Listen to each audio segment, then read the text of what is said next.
কে ছিল সেই ব্যক্তি যে রাসূলুল্লাহ সাল্লাল্লাহু আলাইহি ওয়াসাল্লামের উপর কালো জাদু করার সাহস দেখিয়েছিল?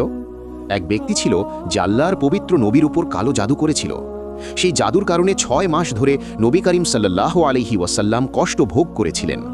সে ব্যক্তির নাম ছিল লাবিদ ইবন আসাম, বনি জুরাইকাত গোত্রের এক বিপজ্জনক মুনাফিক ইহুদি, যে একটি শয়তানি ষড়যন্ত্র রচনা করে। সে রাসূলের কাছাকাছি বসে গোপনে কাঁধি থেকে পড়ে থাকা কয়েকটি চুল চুরি করেছিল। তারপর অন্ধকার রাতে সে খেজুরের ফুলে 11টি গিরা বেঁধে প্রতিটি গাঁঠে জাদুর বাক্য ফুঁকে দেয়। এরপর সেই গাঁট বাঁধা জিনিসটিকে এক বিষাক্ত কুয়োর গভীরে একটি পাথরের নিচে পুঁতে রাখে। কিছুক্ষণ পর জাদুর প্রভাব দেখা দিতে শুরু করে। রাসূলুল্লাহ সাল্লাল্লাহু আলাইহি ওয়াসাল্লামের শরীরে দুর্বলতা অনুভব হতে থাকে। 6 মাস পর এক রাতে 2 ফেরেশতা স্বপ্নে এসে পুরো ষড়যন্ত্রটি জানিয়ে দেন।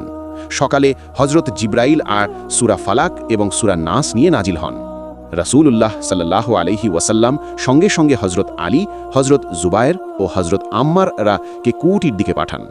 তারা কূপের পানি তুলে পাথর সরিয়ে দেখেন সেখানে ঠিক সেই গাঁঠ আটকানো পুঁটলি রয়েছে। যখন রাসূলুল্লাহ সাল্লাল্লাহু আলাইহি ওয়াসাল্লাম সূরা ফালাক ও সূরা নাসের আয়াতগুলো পড়তে শুরু করলেন, এক এক করে সব লাঁট খুলতে লাগলো। শেষ গাঁঠ খুলতেই রাসূলুল্লাহ সাল্লাল্লাহু আলাইহি ওয়াসাল্লাম এমনভাবে উঠে দাঁড়ালেন যেন শিকল খুলে গেছে।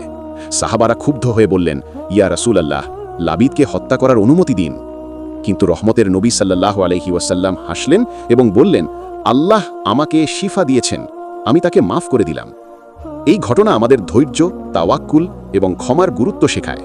রহমতের নবী সাল্লাল্লাহু আলাইহি ওয়াসাল্লাম আমাদের দেখিয়েছেন, সত্য ও ঈমানের ওপর স্থির থেকে অন্যায় ও খারাপির মুখেও ধৈর্য ও ক্ষমার পথ অবলম্বন করতে হয়। আল্লাহর সাহায্য এবং শিফাই প্রতিটি সমস্যার প্রকৃত সমাধান, আর বোরাইয়ের জবাবে বোরাই করা প্রয়োজন নেই।